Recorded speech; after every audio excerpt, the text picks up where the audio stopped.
اولم یرالذین کفروا ان السماوات والارض، کیا کافروں نے یہ نہیں دیکھا؟ لفظی ترجمہ تو یہ بنے گا،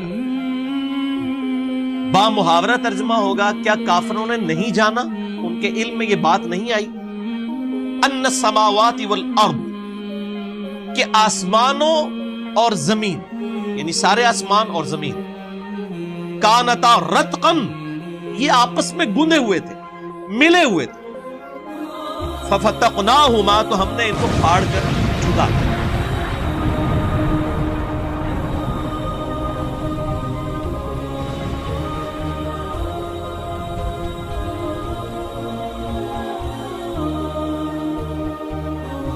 وَجَعَلْنَا مِنَ الْمَاءِ كُلَّ شَيْءٍ حَيٍّ، اور ہم نے ہر زندہ چیز کو پانی سے پیدا کیا۔ افلا یؤمنون، کیا اب بھی ایمان نہ لاؤ گے؟ یہاں پہ میرے بھائیوں میں تھوڑی سی اسی حوالے سے سورہ انبیاء کا جو ایفیکٹ ہے بگ بینگ، اس کی ہسٹری میں نے مسئلہ نمبر 60 میں بیان کی تھی، یہاں پہ بھی میں تھوڑا سا اس کو ایڈریس کر دیتا ہوں کہ 1929 میں 1929 عیسوی میں ایک امریکن اسٹرونومر تھا ایڈون ہبل، یہ وہی اسٹرونومر ہے جس کے نام کے اوپر وہ ہبل ٹیلیسکوپ ہے دنیا کی سب سے بڑی، جو سیٹ انہوں نے چھوڑی ہوئی ہے خلا کے اندر۔ 1929 میں اس نے ٹیلیسکوپ کے ذریعے چیز آبزرو کی کہ کائنات میں جتنے بھی سیارے اور ستارے نظر آ رہے ہیں نا، یہ ایک دوسرے سے دور جا رہے ہیں، اور فزیکلی اس کا جب اسپیکٹرم ڈرا کیا گیا وہ گریجولی ریڈ کی طرف شفٹ ہو رہا تھا۔ اور یہ فزکس کا قانون ہے کہ اگر کسی موونگ آبجیکٹ، یعنی ادھر سے اگر ایک آبجیکٹ موو کر کے مجھ سے دور کی طرف جائے نا اور اس کا اسپیکٹرم ڈرا کیا جائے تو وہ ریڈ کی طرف شفٹ ہوتا ہے، جتنا دور جائے گا اتنا ریڈ کلر واضح ہوگا۔ تو اس نے جب اسپیکٹرم ڈرا کیا تو اس ریزلٹ پہ پہنچا کہ یہ تو سارے جو آبجیکٹس ہیں یہ تو موو کر رہے ہیں اور ایک دوسرے سے دور جا رہے ہیں۔ تو اس نے کہا کہ اگر یہ ایک دوسرے سے دور جا رہے ہیں تو یقیناً کوئی ایک وقت ایسا ہوگا کہ یہ سارے آبجیکٹس ایک ہی جگہ پر جمع ہوں گے۔ جیسے میں اپنے ہاتھ میں اگر 50-60 بنٹے پکڑ لوں شیشے کے بالز ایک جگہ اور میں ان کو یوں بکھیروں، ایک دوسرے سے دور جائیں گے نا، وہ ایک کامن پوائنٹ سے سٹارٹ ہو۔ اسی طریقے سے یہ جو اربوں ستارے ہیں یہ اگر ایک دوسرے سے دور جا رہے ہیں تو یقیناً ایک ایسا بھی لمحہ ہوگا کہ یہ ان کو ٹائم کو اگر ریورس کر دیا جائے تو ایک سنگل پوائنٹ سے وہ سٹارٹ ہوں گے۔ اور اس نے کہا وہ سنگل پوائنٹ ایسا ہے کہ جس کی ڈینسٹی تو انفینٹ تھی اور والیوم 0 تھی، اور سائنس میں کوئی ایسی چیز نہیں ہوتی کہ جس کی ڈینسٹی انفینٹ ہو، نہ ختم ہونے والی، اور اس کا والیوم، اس کا حجم 0 ہو۔ اس کا مطلب کیا ہے کہ عدم محض سے وجود بخشا گیا چیزوں کو، چیزیں موجود نہیں تھی اچانک پیدا ہو گئی، کریشن ایکس نہیں لو، کائنات کسی ول آف گاڈ کی وجہ سے پروڈیوس ہوئی ہے، عدم محض سے وجود بخشا گیا۔ اور اس بڑے دھماکے کو انہوں نے کہا کہ یہ بگ بینگ۔ اب بگ بینگ پہ میں نے مسئلہ نمبر 60 میں ڈیٹیل سے گفتگو کی، میں آج اس ڈیٹیل میں نہیں جاؤں گا ورنہ میری یہ گفتگو لمیٹڈ ٹائم میں کور نہیں ہوگی۔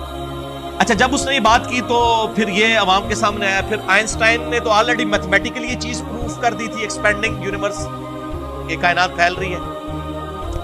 جب یہ دو حقائق سامنے آئے، فزیکلی آبزرویشن بھی اور میتھمیٹیکلی، تو پھر لوگ اس تلاش میں شروع ہو گئے اگلے سٹیپ کے لیے کہ اگر وہ بگ بینگ ہوا تھا تو اس دھماکے کی باریک سی نوائز اور ریڈیشنز آج بھی موجود ہونی چاہیے۔ جیسے کہیں پہ بم پھٹے تو وہاں پہ دھواں اڑتا ہے اور ریڈیشنز اور شاک ویوز پروڈیوس ہوتی ہیں، اور کائنات کا اتنا بڑا دھماکہ ہے تو چاہے وہ اربوں سال پہلے ہوئے، آج تک شاک ویوز کوئی لمیٹڈ فارم میں تو موجود ہوں گی۔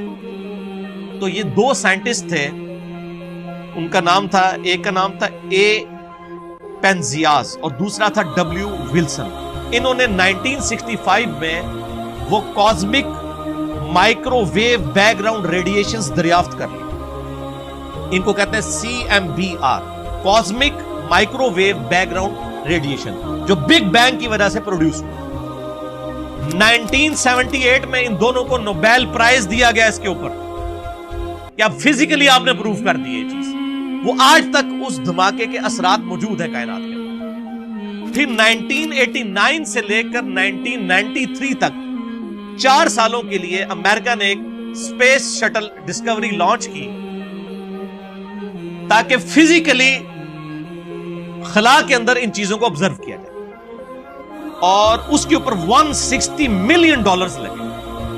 آپ جا کے ذرا گوگل پہ لکھیں CMBR، cosmic microwave background radiation, پوری آپ کو ویکیپیڈیا بتا دے گا کہ یہ کیسے کیسے پہلے ہبل نے دیکھا، اس کے بعد یہ ڈیٹیلز آئیں، اور پھر 1989 میں اسپیس شٹل لانچ کی گئی۔ $160 ملین لگا کے امریکہ نے، اور اس چیز کو اسٹیبلش کیا گیا کہ بگ بینگ جو ہے وہ ہوئی تھی۔ اور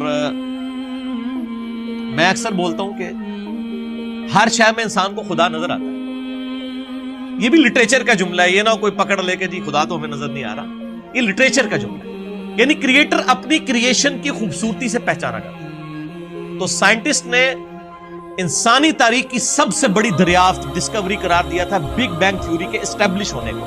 بگ بینگ آج کی ڈیٹ میں تھیوری نہیں ہے، یہ ایک سائنٹیفک فیکٹ ہے، اور ان کا ہم نے ہینڈ رائٹنگ آف گاڈ دیکھ لی ہے۔ اس کی وجہ سے میتھمیٹکس کو کہا جاتا ہے نا کہ ہینڈ رائٹنگ آف گاڈ کسی نے دیکھنی ہے، خدا کی ہینڈ رائٹنگ، تو وہ سائنٹسٹ کہتے ہیں وہ میتھمیٹکس ہے۔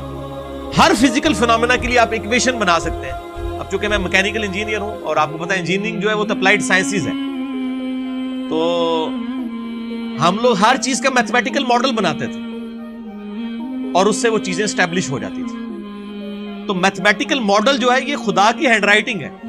اب یہ نہیں کہ آپ کو کہ فزیکل ہینڈ رائٹنگ، یہ بھی لٹریچر کی زبان میں بات ہے۔ تو یہ سارے کے سارے فیکٹ سائنس نے اسٹیبلش کیے، اور الحمدللہ آج اللہ تعالیٰ کو اس حوالے سے سمجھنا آسان ہو۔